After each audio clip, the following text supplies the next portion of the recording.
This tutorial we're going to talk about inheritable images, and if you haven't used inheritable images before, what it basically allows you to do is to create certain types of textures using multiple images to create a look or a certain look within your scenes. So we can use these on a pictures, we can also use it to texture some type of background and or even some text. So we'll walk through each one of these and how to use it. So what you will need are a couple of images to use, and what we're going to start with is just walking through and how to use these on pictures. So in my server here I have a couple of images. I'm going to start with a very simple image here of maybe just a cityscape. I'm just going to scale this up full screen, and as you can see here I just drug the picture down alone. Now I kind of want to add a little bit of color to this too, so I have a sky image, so I'm going to drag this down into my scene tree as well. Once I have two images, I'm going to place one image inside of the other as a subcontainer. Once I have that as a subcontainer, I'm going to go ahead and click on the top image to go into the image editor. And here you can see in the image editor we have the little picture here, and right below that we have a unit which says Inheritable. So I'm going to go ahead and click on the Inheritable image button right here. What we have to do is actually come over to the unit and change that to 2, since it's the second image here in the stack. Once we do that, you can also continue to use your scaling and or your mapping parameters here to map it however you want. I'm just going to use it or keep it at linear here, and we're just going to keep it at the default scaling of around 1. If you want to continue to add to it, we can. So we can add another image here. So here I have a little matte image, and again, once I bring it down into the scene tree, I just need to bring my other two images as a subcontainer. Once we have them stacked as some containers, I'm going to go ahead and click on that topmost image, go into the image editor, and again turn on the inheritable image. Now I'm going to go ahead over to my unit, click on 3, and now it's inheriting this topmost image here. And again, you can change your mapping however you want. You can continue to adjust the scaling of it and or position of it here. So here you have the cityscape with a little outline or the mat around it too, so we can make any type of adjustment with that. So we'll go ahead and get rid of that. So instead of using this just on a picture, we can also use this on geometry. So I'm going to go ahead into my built-ins, and I'm just going to drag a cube down into my scene tree. I'm going to click on the cube, and first thing I'm going to do is just turn the show front off. This way we're going to look inside of this cube. I'm going to go into the transformation editor. I'm just going to make it full size here by hitting the screen button.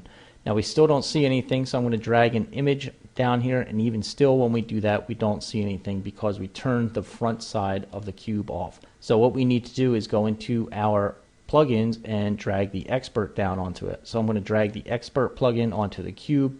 I'm going to go ahead and turn on backface, and now you can see we see kind of inside of the cube. I'm going to go ahead into my image by clicking on it, and it takes us into the image editor, and I'm going to change the mapping here to vertex, so it will just kind of pin this image to our cube. If you want to go ahead and push it back in Z space a little bit to see what's going on here, we can do that as well. I'm going to go back into my server here and start stacking some images. So the first image that I want to use here, I'll just add a little bit of depth here by using a gradient. So I'll drag that down into the scene tree. I'm going to put the cube inside of the gradient image. I'm going to click on the gradient image to go into the image editor. I'm going to turn on the inheritable button, and we're going to change the unit mapping here to 2, and you can see how it's taking on more dimension or width here. So I'm going to continue to stack some images here. I'm going to add another type of texture here. I'm going to drag a third image down into the scene tree. I'm going to take my other two groups and drag it as a subcontainer. I'm going to click on the topmost image to go into the image editor, turn on my inheritable button, and this time we're going to make it unit mapping 3. And again, we can change each one of these. So I'm going to go ahead and switch my mapping here to vertex, and let's change our mapping of our second image to vertex as well. Let's add one more image here. We're going to add another image here with some texture. So I'm going to take my other groups, stack it inside of this, click on the image to go into the image editor, turn on inheritable again, and this time we're going to change the unit mapping to 4. So now we have some texture in here. I'm going to change the mapping to vertex as well, and let's scale this down a little bit as well. Let's go back into the cube, and we're just going to add some size here to the size Z. So we're going to make this box a little bit longer. So let's type in something like 600. And if you want, you can move this back in Z space too to give it a little bit of depth. So now you can see that we have this inside of the cube. It's got some texture, and we can come into each one of our mapping parameters here and kind of make some adjustments. So as you can see, as we scale the bottommost image, what it's doing, we'll just reset that. We can come into our gradient image and position the X or the Y, or even use the scaling here to make any adjustments. We'll just reset that back to its default. We'll come into the third image here. Again, we can adjust this too, so we can scale it down or scale it up to however we want. So we'll just set that back at default setting. And again, same thing with our topmost texture. We can scale this down or scale this up however we want.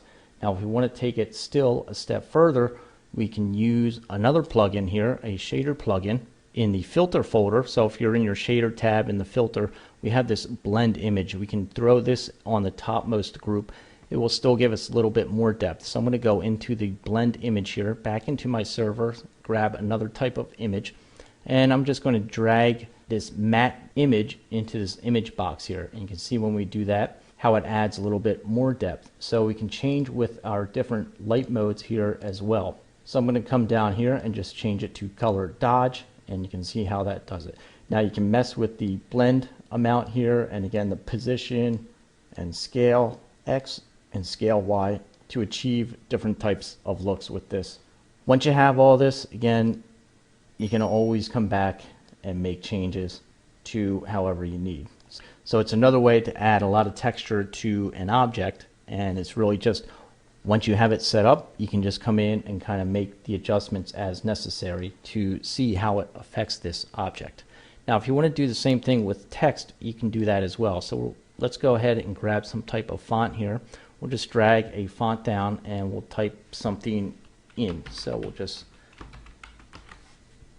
type in a word there. We'll reposition this and let's scale it up a little bit to fill the screen to see it a little bit better.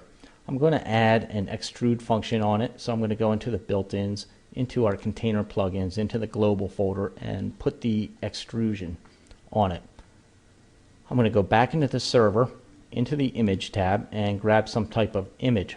So first image that I want is some type of reflection. So I'm going to drag this reflective image down onto it, and I'm going to come into the mapping here and change the mapping to reflection. And if you want to scale this mapping up so that you have some reflection and place it wherever you want, you can. If you want to go back into the extrusion and adjust the extrusion amount or the bevel, we can as well. So I'm just going to set the bevel to a hard bevel and maybe adjust it something like that.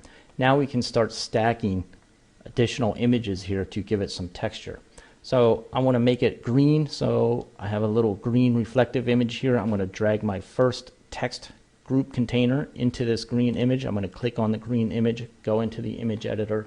I'm going to turn on the Inheritable button, and we're going to change the unit mapping to 2. You can see that it takes on this green texture. This time we're going to change the mapping to reflection. Once we do that, we can still make adjustments here. So if you want to adjust this out to reposition it on the X or the Y, or you can even scale it up. We're going to add another image here to add some texture to it. So we have a metallic image here, and we're going to drag our 2 other containers as subcontainers of this new image container. We're going to click on that image, go into the image editor, turn on Inheritable, and this time we're going to choose Unit 3. And now you can see how it's taking on texture of this metallic image or this metal plate image. Again, if you want to make adjustments here as far as the scaling, the mapping, you can. So if you want to change it to vertex or linear or reflection, however you want to use it, you can. One more image here we can add. So let's add a little bit more grunge to it, let's say, and we'll drag this white grungy type image down into the scene tree. We'll drag our other containers as subcontainer of this image. Click on that image. We're going to turn on the Inheritable button, and this time change it to Unit 4. And now it adds a little bit more texture to it. So if you want to scale that texture down as well, you can. Once you have all that, you can come into the topmost group, And again, you can still use this to rotate it, position it, or do whatever you need to do to create an inheritable image